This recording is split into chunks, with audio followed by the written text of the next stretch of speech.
তাইলে তুমি আমারে ভাড়া 120 টাকা দিয়া দেও।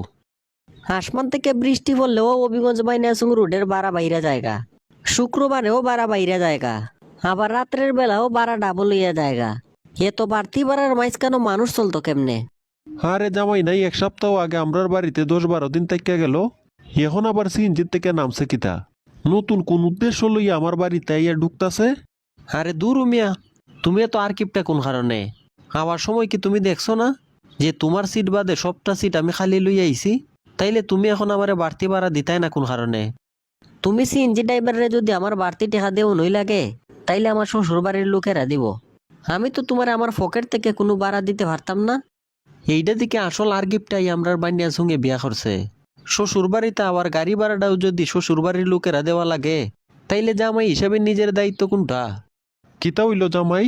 এই সিএনজি ড্রাইভারের সাথে তোমার ঝামেলা কিতা? তোমার কি আইতে রাস্তা